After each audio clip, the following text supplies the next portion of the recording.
हजरत काब बिन मालिक रदी अल्लाह ताला, हुजूर ने फरमाया चलो तबूक पे मेरे साथ, सारे चलो, सब तैयार हो गए। हजरत काब बिन मालिक फरमाते मुझे घोड़ा बड़ा दौड़ाना आता था, नेजा बड़ा चलाना आता था, तलवार का मैं बड़ा धनी था, मैं मालदार भी था, मेरे पास बड़ी वसाइल थे।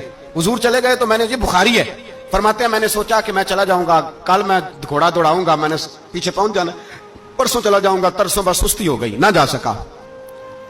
फरमाते वक्त बीत गया, हुजूर चले गए, आज जाता हूं कल चाहता हूं, इसी में हालात सारे गुजर गए, हत्ता कि अल्लाह के रसूल वापस आ गए। फरमाते कुछ बूढ़े थे जो ना जा सके और कुछ मुनाफिक थे जो हुजूर के साथ जिहाद पे न जा सके। आप फरमाते मैं जवान भी था, तीर अंदाज भी था, और दुनिया अरब सारा जानता था कि मालदार भी है, अल्लाह ताला की दी हुई बड़ी नेमतें थी, मैं न गया और हो गलती गई, सुस्ती गई। फरमाते हुजूर मदीने में आए, जब मस्जिद नबी में बैठे तो मुनाफिक आके बहाने करने लगे, कोई कहने लगा बच्ची बड़ी बीमार थी, कोई कहने लगा हुजूर कल ही सही हुआ हूं। फरमाते मुझे भी पता था और पता मुस्तफा को भी था झूठ बोल रहे, हुजूर को पता था, पर वो बहाने करते, हुजूर कबूल करते, मैं चलो जाओ। आप फरमाते एक मिनट के लिए मुझे भी वसवसा आया कि कोई बहाना ना कर दूं, लेकिन फिर मैंने सोचा बहाना किसके सामने करूं जिसे अल्लाह तबारक व तआला ने नबुव्वत की आंख अता फरमाई हुई है, उस महबूब के सामने बहाना। उस ख्याल आया मुसलमान एक को बद पहचान जाते हैं, मोहम्मद आदमी के दिल की बातें जान जाते हैं, किधर बहाना करूं, हुजूर को तो सारा पता है। फरमाते में गया, हुजूर ने पूछा क्यों नहीं आए, और पूछा भी मुस्कुरा के, क्यों नहीं आया, मुस्कुरा के पूछा। फरमाते मैंने सच सच बोला, मैंने कहा या रसूल अल्लाह सुस्ती हो गई, हुजूर गलती हो गई। जो बहाने लगा रहे थे उनको आजादी मिल गई, और मकतब इश्क का दस्तूर निराला देखा, उसको छुट्टी न मिली जिसने सबक याद किया। फरमाते हैं उनको छुट्टी मिल गई, मैंने कहा हुजूर गलती हो गई, तो नबी पाक ने फरमाया इससे कोई बंदा कलाम ना करे, खबरदार मेरे साथ भी गुफ्तगू ना करना। हजरत काब बिन मालिक फरमाते हैं मेरा चचाजाद भाई, खालाजाद भाई सारे रहते थे, मैं किसी को सलाम लेता तो कोई जवाब भी नहीं देता था। फरमाते हैं मैं मस्जिद में नमाज पढ़ने आता, पर सहाबाए किराम को हुजूर ने मना कर दिया तो मदीने की गलियां भी नाआशना हो गई। फरमाते मुझे यूं लगता था कि मदीने के दरो दीवार भी मुझसे कलाम नहीं करते, मैं वहां दुआ मंगया करो संगियो किते मुर्शद ना रुस जावे, ए जिन्हां दे पीर रुस जांदे ओ जिउंदे ही मरे रहंदे। कहा इस तरह लगा कि जैसे हालात बिगड़ गए सारे मेरे हक में।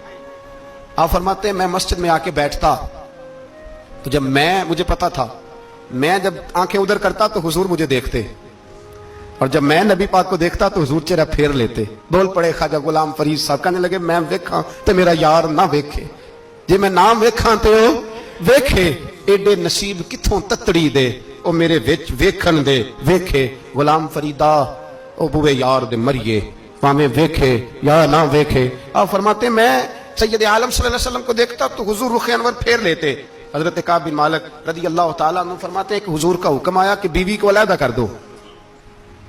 बार पहले कोई नहीं बात करता, अब का बीवी को अलहदा कर दो, तो मैंने कहा हुजूर तलाक दे दूं, फरमाया नहीं मेके भेज दो, तलाक नहीं देनी। फरमाते हैं बाल बच्चा भी चला गया, ना घर में कोई ना बाहर कोई, तने तन्हा। आप फरमाते हैं जमाना जानता था, अरब के सूबों में बात फैल गई कि काब बिन मालिक जैसा सरदार, मालदार, घुड़सवार, तीरंदाज, नेजाबाज, इतना बड़ा सियाना संजीदा आदमी जुदा कर दिया नबी पाक ने। फरमाते हैं गुस्सान के ईसाई बादशाह ने मुझे खत लिखा। हजरत काब फरमाते हैं बड़ी आजमाइश थी, पर यह मुसीबत सबसे बड़ी थी। गुस्सान के ईसाई बादशाह ने खत लिखा, उसका आदमी मुझे ढूंढता फिरता मदीने में, मैं मिला तो खत उसने मुझे दिया। खत में यह नहीं लिखा था कि काफिर हो जाओ माज़अल्लाह, यह नहीं लिखा था ईसाई हो जाओ। उसने खत में लिखा कि काब हमने सुना है तुम्हारे नबी ने तुम्हें छोड़ दिया, नाराज हो गए, तुम तो इस काबिल थे कि सूबे के गवर्नर बनाए जाते, तुम तो बड़े ओहदे के काबिल थे, तुम्हारी तो शोहरत है सारे इलाकों में, तुम आ जाओ हमारे पास, हम तुम्हें बहुत बड़ा ओहदा दे देंगे। हजरत काब बिन मालिक फरमाते हैं अब मेरी चीखें निकली, अब मैं तड़प के रोया। मैंने वो उसका खत पकड़ा और जलते हुए तंदूर में डाला और मस्जिद नबी में सर सजदे में रख के मैंने कहा अल्लाह मेरा ईमान इतना ही मशकूक हो गया है कि काफिर कहते हैं मैं उनके साथ मिल जाऊंगा। ऐ अल्लाह मेरा ईमान इतना मशकूक काफिर समझने लगे हैं कि मैं मुसलमानों को छोड़ के उनसे इत्तेहाद करूंगा। यहां लोग कहते हैं हमने प्रेशर के लिए उनको साथ मिलाया, हमने प्रेशर के लिए काफिर से समझौता करोगे, अपने भाई पर जुल्म करने के लिए बेईमानों के साथ दोस्ती करोगे। हजरत काब बिन मालिक फरमाते मैंने तंदूर में डाला, मैं तड़प के रोया, मैंने कहा अल्लाह मेरा इतना इम्तिहान ना ले कि काफिर सोचने लगे कि मैं उससे समझौता करूंगा। ऐ अल्लाह मेहरबानी फरमा, इतना इम्तिहान ना ले। रोते रोते घर गया, सहरी तक रोता रहा। ایک آدمی دوڑا آیا کہنے لگا کعب جلدی چل، حضرت جبریل آ گئے ہیں، اللہ نے تیری توبہ قبول فرما لی ہے، رسول پاک نے تجھے یاد فرمایا ہے، چل آ جا۔ حضرت کعب بن مالک فرماتے ہیں میں قدموں میں گرا اور میں نے کہا محبوبہ میرا سارا ہی مال لے لے، حضور میری ساری صلاحیتیں لے لیں، رکھ لیں سارا کچھ، مجھے وہ مال نہیں چاہیے جو آپ کے دروازے سے دور کر دے، حضور وہ دولتیں میرے کس کام کی جو آپ کے دروازے سے دور کر دے، بے نور بے چراغ جو محفل ہو پھونک دو، اعظم بلا سے اپنی وہ ہستی ہی کیوں نہ ہو، جو چیز اس کی راہ میں حائل ہو پھونک دو۔ حضرت کعب بن مالک رضی اللہ تعالیٰ عنہ نے ایک منٹ کے لیے بھی کافر سے سمجھوتا کرنا پسند نہ کیا، جبھی تو اللہ نے توبہ حضرت جبریل کے ذریعے نازل فرمائی۔ میرے بھائی یہاں منٹ پہ سمجھوتا ہے، منٹ پہ